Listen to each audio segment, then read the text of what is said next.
Have you ever wondered what it's like to witness a murder? Forrest grabbed the knife and then just stabbed Johnny in one motion. Or how it feels to be shot? I was immediately hit by a barrage of bullets. Or how you would react if your spouse hired someone to kill you? And he was to put me in a grave with a bullet wound on my head. These are the stories you'll hear on the podcast called What Was That Like? True stories told by the actual person who went through it. You'll hear from a stalking victim. Came back upstairs, and when I came back and turned the corner into my room, I saw him standing there. You'll hear from a man who was kidnapped and tortured. I would do anything, say anything, to simply get away.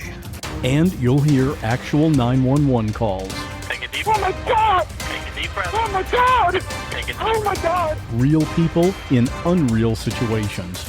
Search for What Was That Like on any podcast app or at whatwasthatlike.com. This podcast contains adult themes and language, and some of the things that we discuss may be disturbing to some listeners. In this podcast, we discuss sexual assault, torture, race, and murder. Listener discretion is advised. Please take care of yourself.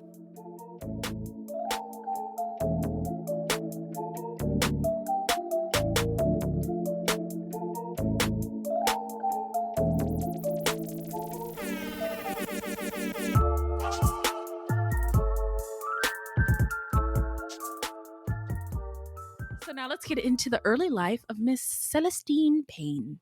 Hit it, Beth.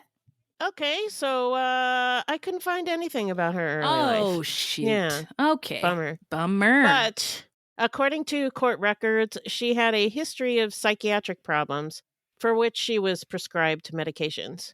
And when she expressed anger at her husband and even threatened to kill him, her medication was increased. Oh. That should cure the problem. Yeah. In 1991, Celestine Payne was 41 years old, a homemaker and mother of 4 children, 3 daughters, Ivory, Wendy Joy, and Sateria, and a son named Aubrey. She had graduated from high school, but read and wrote poorly and had last worked 10 years earlier as a bookbinder. Her husband, Alfonso Payne, was a driver for a trucking company. So let's dive on into the timeline. Splish splash. All right. The Payne's daughter, Wendy Joy, had a friend named Tara Carter. Tara was born in 1976, grew up in Patterson, and was part of a tight-knit family. According to Tara's older sister, Rosie, their mom was church-going and their dad was a hard worker. According to Rosie, Tara had a very bubbly personality, was social, and never had a problem making friends. Tara and Wendy's parents also became friends, and Celestine said that she thought of Tara as a daughter. Wow. Yeah. The Paynes occasionally rented out rooms to boarders, one of which was a man named Eugene Cooper. In the early 90s, Celestine's husband, Alfonso, fell ill. He suffered from gout and severe hypertension, and he was practically bedridden. So financially, things are really Not tough. Good. Yeah. And when, even I have so many poor people sayings, but if a dog is hungry enough, he'll eat his own shit. And I feel like what happened in the end is Celestine eating her own shit. Anyway, in 1991, Celestine Payne asked Eugene to kill her husband, but he refused. Later, Alfonso died in his bed. Celestine, Eugene, Wendy, and Aubrey then placed Alfonso in a box and dumped his body next to a road in an area of Patterson known for heavy drug traffic. His body was found on September 2nd, 1991. Because Celestine had regularly threatened to poison her husband, Eugene and Wendy believed that Celestine had killed Alfonso in order to collect the life insurance, because the family was in danger of losing their home. According to Wendy, Celestine often put medicine in her husband's food and told the children not to eat or drink it. An autopsy revealed that Alfonso had died of a mix of anti-anxiety and antidepressant prescription drugs. His death was ruled accidental, a result of mixing drugs with alcohol, and Celestine Payne collected $49,000 in insurance money.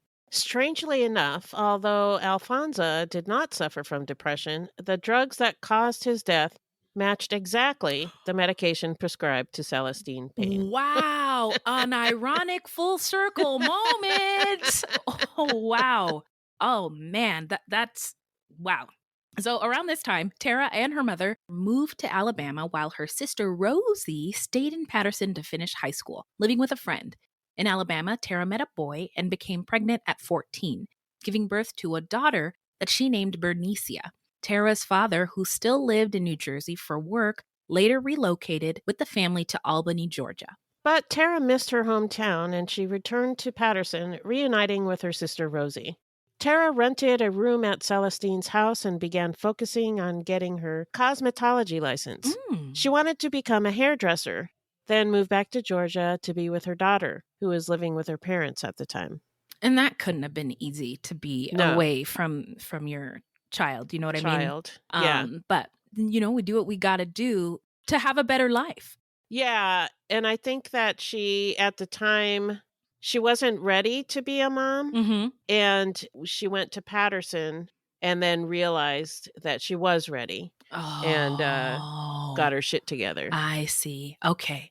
Yeah. Wendy's boyfriend, Charles Pincham, was a frequent visitor to the Payne house during the summer of 1994. At the time, Charles was 21 and lived with his parents. He had dropped out of high school while in 11th grade, fathered 2 children, and dealt drugs to get by. He also had prior convictions for sexual assault and possession of cocaine with intent to distribute. And he was on parole. So a fine, fine young man. Well, again, circumstances, right? I mean, yeah. he Except for the sexual assault. Right. I glossed right over that. Thank you, friend. Actually, yes, you're not a good dude. And we find out, yes, he is not a good dude. Not a good dude. Yeah.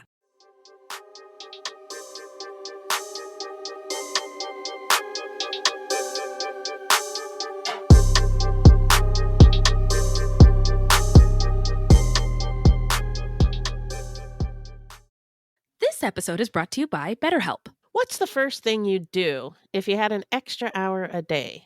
Spend more time with your kids, go to the gym, work on a hobby, take a nap? Can you do all those things in 60 minutes? Just kidding. A lot of us spend our lives wishing we had more time. Yeah. But what we do with that time, we don't always know. But the best way to squeeze that special thing into your schedule is to know what it is. And therapy can help you figure that out. Find what matters to you most and make it a priority so that you can find the time to do more of it. Yeah. Therapy isn't just for those who've experienced major trauma. It's for everyone. Mm-hmm. It can empower you to be the best version of yourself. And I've been in and out of therapy most of my life. Same. And it has had such a positive influence on my life that I honestly do not know who I would be without therapy. And I don't want to know.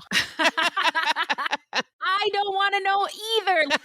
Listen, Beth and I have both used BetterHelp. Yeah. And we love it. And if you are thinking of starting therapy, you should give BetterHelp a try. It is entirely online and designed to be convenient, flexible, and suited to your schedule. Just fill out a brief questionnaire to get matched with a licensed therapist. You can also switch therapists at any time for no additional charge. Learn to make time for what makes you happy with BetterHelp. Visit betterhelp.com/fruit today to get 10% off your first month. That's BetterHelp, HELP.com/fruit.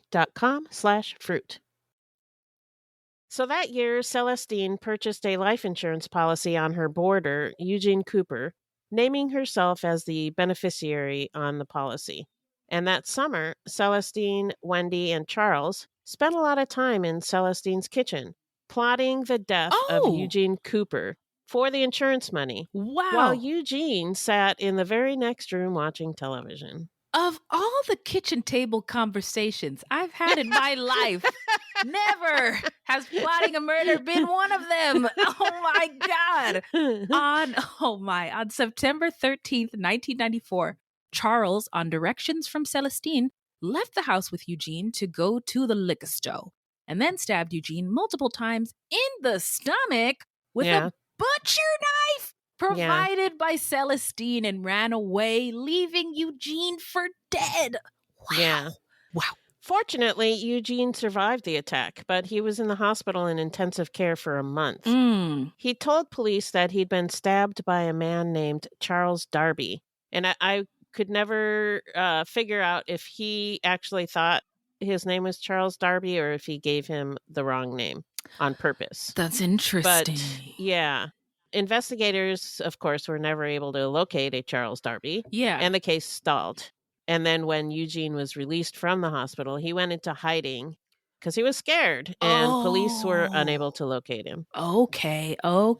Well, Eugene, whew, amazing he survived. And probably smart to get as far away from these people as possible. Yeah. In December of 1994, Celestine Payne asked Charles Pincham to kill Tara Carter for insurance money. Charles later claimed that he refused her request, but then he eventually came around. Probably needed money. Yeah. And according to Wendy, she became aware of Charles's plan to kill Tara in January of 1995. So they all knew about this plan. Everybody knew and nobody said a word. Nobody said anything. But by March of 1995, Tara had decided to move back to Georgia to be with her daughter. Both she and her sister Rosie were planning to take a train to Georgia on the first weekend in March. And that Friday morning, March 3rd, Charles came over to the Payne house, and when he arrived, Celestine gave him a crowbar and told him to use it to kill Tara. Wow, that's cold-blooded. Yeah. Also, okay, so I totally get Black people. Our first instinct is not to call the police. Call the authorities. Have them come get all up in our business. But yeah, and that's why I think that maybe Eugene didn't tell police his real name. Right. Maybe. I don't know. But go ahead. That's my suspicion. Sorry. Oh, I was just going to say, but everybody in this house knew that this was a plan. Yeah. So they made, maybe there was another option. Like maybe talk to Celestine and suggest other entrepreneurial ideas. Yes, rather than or selling drugs. Yes, there's so many other things, careers that could be, pursued. But anyway, Tara was sitting in a chair, curling her hair. Oh my! What a vulnerable position to be in. I know. So Tara was sitting in a chair, curling her hair, when Charles came up behind her and hit her in the head multiple times with a crowbar, knocking her off of the chair. After killing Tara, Celestine and Charles moved her body into a bedroom and cleaned up the blood. They then wrapped her body in a sleeping bag and dumped her remains at Eastside Park. Celestine then went to her daughter's house in South Carolina for the weekend. According to court records, Charles was supposed to blow up the Payne's house that same day. What? So that Celestine could collect $538,000 insurance. But that scheme was never carried out. Did Charles forget to blow up the house? Or maybe Home Depot was out of explosive materials. Yeah, I don't know. I don't know what happened. But that would have been crazy. That would have been nuts. And I wonder if we would even know about this case, right? If the house did blow up and we never found out about Celestine. Right. But that night, Rosie and Tara were supposed to attend a concert together. But Tara never showed up, and Rosie went by herself. Rosie looked for Tara on Saturday as they were supposed to leave for Georgia, but she could not find her and grew concerned. Yeah, and these sisters, one, I think Tara was 18 and Rosie was like 20. Okay. So they're real young. Yeah. And so she couldn't find her. She didn't show up for the concert, and then she couldn't find her on Saturday. She was concerned, but I don't think she was like freaking out yet because they're young. Right. And young people do stuff like that. Right. You know? Yeah. Who knows? She might have gone over to her boyfriend's house and forgot about the time or whatever. Yeah. You know? I think she wasn't freaking out yet. Yes. But she was concerned. Mm-hmm. On the morning of Saturday, March 4th, 1995, two joggers at Eastside Park in Paterson, New Jersey, spotted a dead body wrapped in a sleeping bag and notified police. The Jane Doe had no identification, and it took a while to identify her. She had experienced massive trauma to the back of the head, but the lack of blood on the sleeping bag suggested that she had been murdered elsewhere. When the victim's fingerprints were run through the system, investigators got a hit. It was 18-year-old Tara Carter. So now we're getting somewhere. It's time for the investigation and the arrest. What, Beth? So police quickly located Tara's sister Rosie, who was devastated by her little sister's death. Investigators next spoke to Celestine, who said she had not seen Tara since Friday, March 3rd, right before she left to visit her daughters in South Carolina, where she remained all weekend. I hope I don't sound ridiculous. I don't know this woman, and I haven't seen her all weekend. So Celestine agreed to let authorities come to her house to search through Tara's belongings. After handing over Tara's suitcase, Celestine told investigators that Tara also kept some belongings in the basement. While investigators were in the basement looking through Tara's belongings, detectives noticed a brown stain on the floor. It appeared to be dried blood, and when investigators looked directly up from the stain at the support beams above, they saw even more stains, leading them to suspect that Tara had been murdered on the upper level of the home and that her blood had seeped down through the floor. Oh, Now imagine how much blood that was. I was just going to say, Yeah. never fathomed that as a possibility. Also, when you Yeah. said, hey, police officers, go down to my Yeah, basement. go I check thought down she in the was going to basement. push him. That's what I anticipated you. It's gonna shove him down the stairs. Problem solved. And then run away. Yeah, Celestine's, Bye. she's out. Yeah, but I'm so glad. Celestine out. I'm so glad they investigated and used the evidence. Yeah, I think it's hilarious that she told them to go down because they weren't going to go look in the basement. Yeah. And then she was like, go check out the basement. Yeah. And that's what fucked her up. Yeah. Yeah. She really played herself. Woo! Yeah, she did. So that narrowed down the suspects. Did it? It narrowed down the suspects. You don't say to someone who had access to the house. There were several people that lived in or frequented the Payne's house. A lot of people were coming and going, so there were quite a few potential suspects, including Celestine's son Aubrey and her 3 daughters. Also, Tara's boyfriend, whose nickname was Original. The family didn't know his real name, but police later learned that it was Edwin Morrison. So they questioned Edwin, but he had a solid alibi and was eliminated as a suspect. While searching the Payne's house, investigators came across a life insurance policy on a man named Eugene Cooper, which named Celestine as a beneficiary. The name was familiar to authorities since they had investigated the attempt on Eugene's life the previous year. Got him! Yeah. It's also amazing that they remembered Eugene. Yeah. Investigators then tracked down Eugene Cooper, who said he had no knowledge of a life insurance policy with Celestine as the beneficiary. He did, however, have a life insurance policy through his work, which Celestine had pressured him to sign over to her, but he had refused.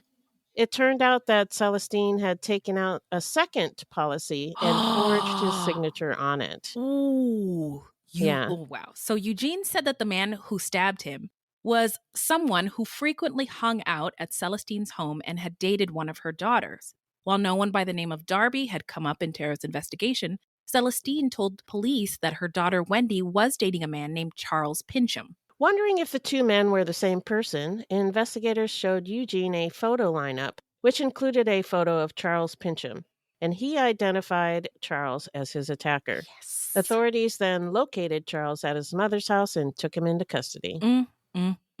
When asked about the attempted murder of Eugene Cooper, he admitted to stabbing him, but said that the plan had been hatched by Celestine and Wendy Payne. He said he had been promised money for the insurance policy to commit the murder. Charles was also questioned about Tara's murder. He claimed that Celestine asked him to kill her, but he refused. On the day of the murder, he said he went over to the Payne house and saw Celestine and her son Aubrey dragging Tara's body across the floor. Oh! Yeah, You common just walk into occurrence. somebody's house and, Yeah. oh, what do you got over there? Need any help? What? Oh my God. So as they continued their investigation, authorities found a second life insurance policy naming Celestine as the beneficiary. This time it was for Tara. Authorities secured arrest warrants for Celestine and Aubrey, and they tracked them to a family friend's home, where they had been staying since Tara's murder investigation had begun. After learning that her son was being charged with murder, Celestine confessed. She said she had her daughter Wendy impersonate Tara to obtain the life insurance policy, and Charles Pincham was recruited to kill her. Knowing Tara was about to leave town, they decided on March 3rd as the day to go through with their plan. When confronted with Celestine's statements, Charles admitted that Aubrey had nothing to do with the murder. He said that both Celestine and Wendy had asked him to kill Tara in exchange for some of the insurance money. After Celestine and Charles's confessions, Wendy was taken into custody. She admitted that she was involved in the planning of both Tara's murder and Eugene's attempted murder. Wendy went on to claim that her mother's insurance scams went beyond what investigators knew, and that Celestine had set fire to her own home for insurance money multiple times. I think it was like 4 times. Oh my God. Wow. Wendy also said that she had no doubt that her mother had poisoned her father. Wow. She's crazy. spilling all the tea. Spilling all the tea. Also, yeah. now there's mechanisms in place. Like you can't have multiple fires and tons of people die without the insurance industry knowing. There's like a whole, like, I think it's called the NICB. So whenever an insurance claim is paid, period, it gets reported. It goes into the database. Yeah. So if you've ever received any money, don't know about before it, the insurance company sends you more money, they will know that you receive money for these other things. Does that make sense? Oh, interesting. Yeah. That's probably a good thing. Yeah. Unless you're just really unlucky, in which case that sucks. Yeah. I mean, totally. Yeah, absolutely. Absolutely. I mean, that's why you have insurance, for when shit happens. Yeah. But if shit is happening and it's fishy, we don't want that. No. So authorities learned that Alfonso had overdosed on drugs that had been prescribed to Celestine, and that she had been secretly feeding him her drugs. Based on all the facts, the totality of it, she was also charged with Alfonso Payne's murder. How about that? While we're at it, we're just going to add another charge. So now let's get into the trial. Hit it, Beth. Charles Pincham pleaded guilty. As part of his plea agreement, he cooperated with the state in connection with the prosecutions of Celestine and Wendy Payne. Charles was sentenced to 20 years for attempted murder and to a consecutive term of life, with 30 years of ineligibility for parole. I hope he's in there like telling people, hey, insurance scams, it's not worth it. Yeah, not worth it. So for her crimes, Celestine Payne was charged with 2 counts of murder and conspiracy to commit murder, 1 count of attempted murder, 3 counts of hindering apprehension, 2 counts of forgery, and a partridge in a pear tree. Just kidding. And then 2 counts of possession of a weapon for an unlawful purpose. What about the fucked up shit she did with the bodies? Yeah. Did we get a messed up, like messing up? Isn't there like a messing up bodies or messing up corpses charge? Yes, there is a charge for that, but I guess they decided enough was enough. Okay. I forget what that's called. Desecrating a body? Yeah. Yeah. Okay, just curious. When authorities threatened to charge Aubrey for the crimes, she pled guilty to all charges on May 28, 1997. On each murder conviction, the court sentenced her to concurrent terms of life imprisonment with a 30-year period of parole ineligibility.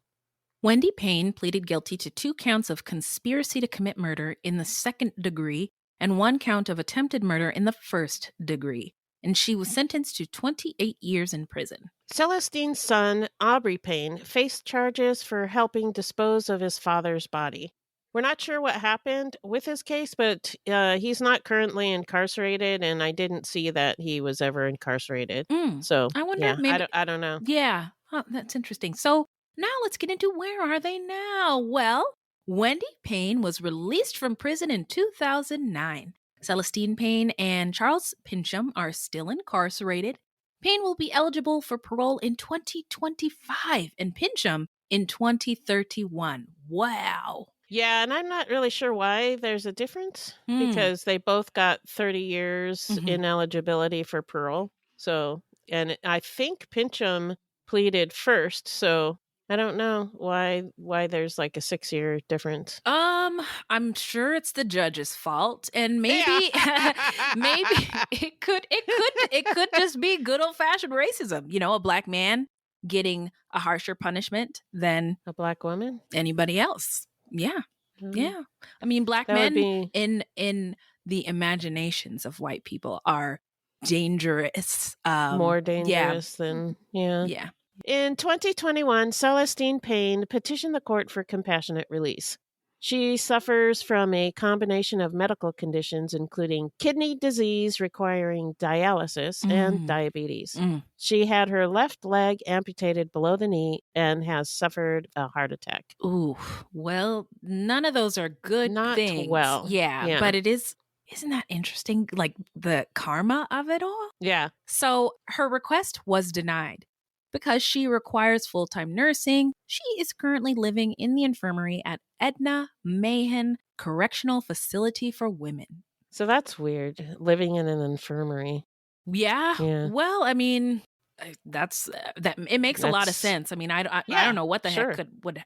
Yeah, that's a lot of stuff. Yeah. But it's just interesting that it's not. It's it's going to be somebody's burden to take care of somebody in her condition. I think one of her daughters who lives in Texas was going to take her in. Oh. And she is eligible for parole in 2025. So maybe next year she'll get out and go live with her daughter in Texas. Interesting. Don't know. Yeah. Yeah.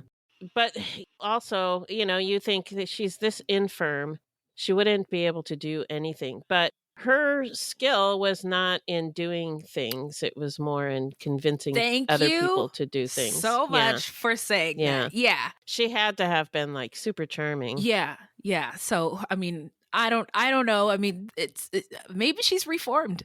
But I doubt it, but So Tara Carter's daughter, Bernicia, was 2 years old when her mother died, and she has no memory of her. She is now an adult and is in her 30s. Wow, that is kind of sad. Very sad.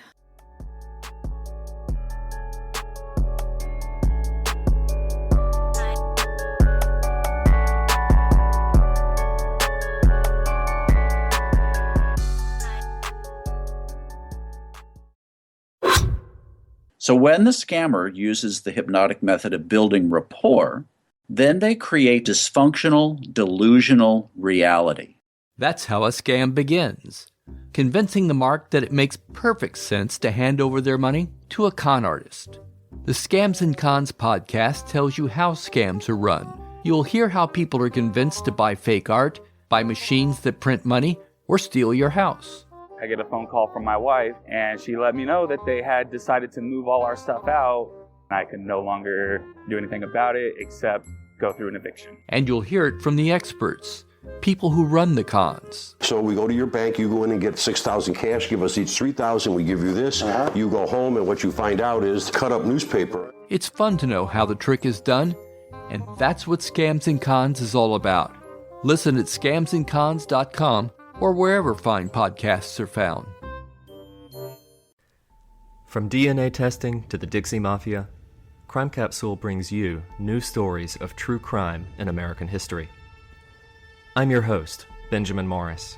Join us for exclusive interviews with authors from Arcadia Publishing, writing the hottest books on the most chilling stories of our country's past. You can find us wherever you get your favorite podcasts or on evergreenpodcasts.com. Crime Capsule. History so interesting, it's criminal. So that's it for the story. Why don't we get into what we think made Celestine snap as well as our takeaways? What are your thoughts, Beth?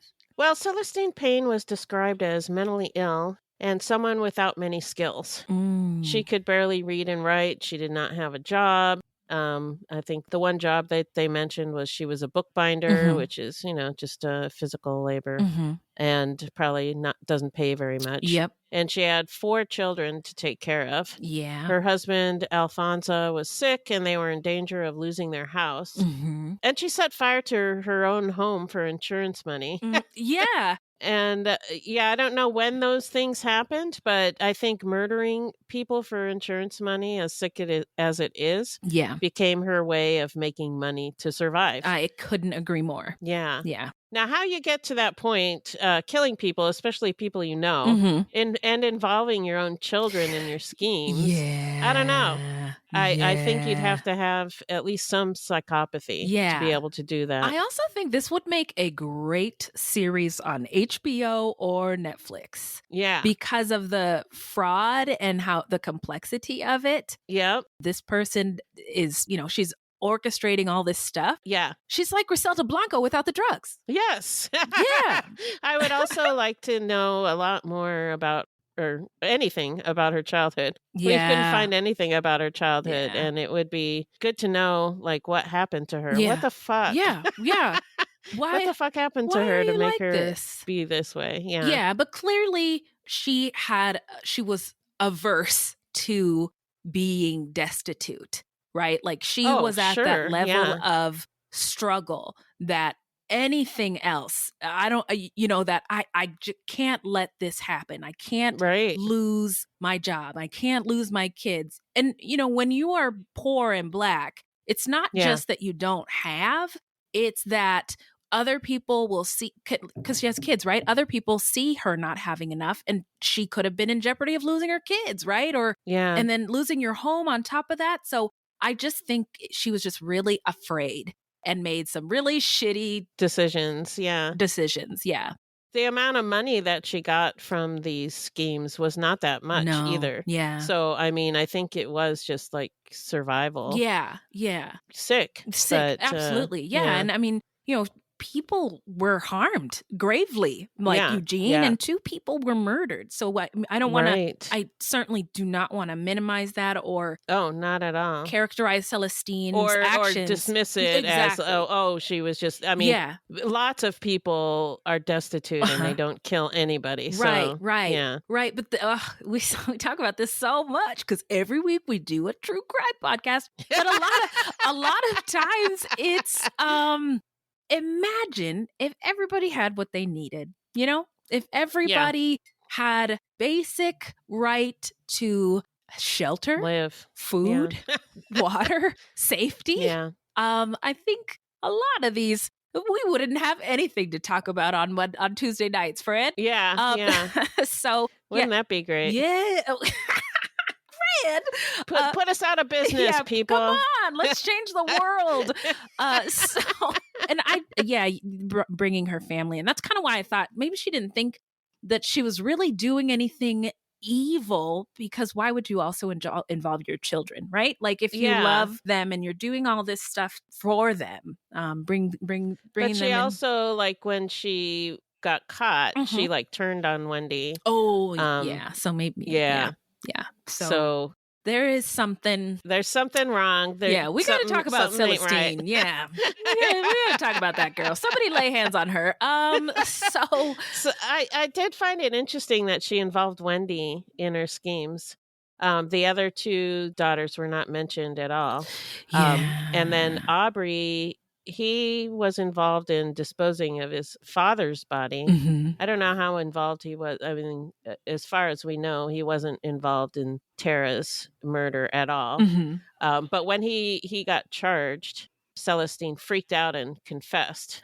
But she was willing to turn on her daughter. Oh my God. So, and her Wendy was involved. But it seems like her son was more valuable to her than her daughter. Beth, only the OG of true crime would have observed such a wow. That never would have occurred to me, but and Valley people in her life are things. Not really people with varying degrees of value, from her husband to her children. And what a fucked up way to view people. Oh my God. Yeah. Well, that's psychopathy. Right. Ding, ding, ding, ding. Thanks, Beth. All right. Well, let us know what you think. Beth, where can the people find us? Our website is fruitloopspod.com, and we use Fruit Loops Pod for all of our social media. This is a weekly podcast, and new episodes drop every Thursday. So until next time, look alive, y'all. It's crazy out there.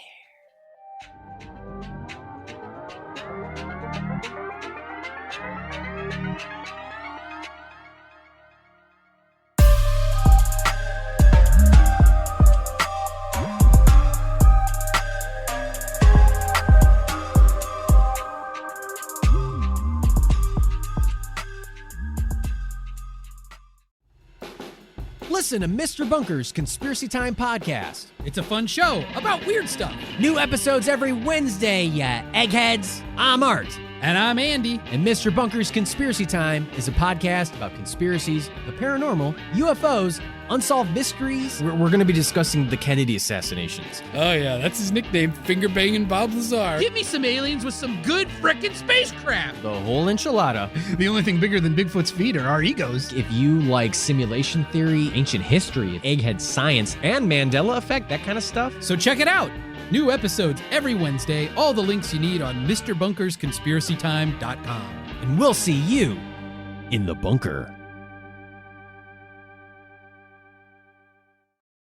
Hello, this is Dr. Grande, the host of True Crime Psychology and Personality. On my podcast, I explore and explain the pathology behind some of the most horrendous crimes and those who commit them. We discuss topics like narcissism, psychopathy, sociopathy, and antisocial personality disorder from a scientifically informed perspective. What is a narcissist? How do you spot a sociopath? What signs can you look for to protect yourself from these dangerous personalities? It's not just about the stories, but also the science and psychology behind them. So if you're interested in true crime or mental health, I'd encourage you to give my show a listen wherever you get podcasts.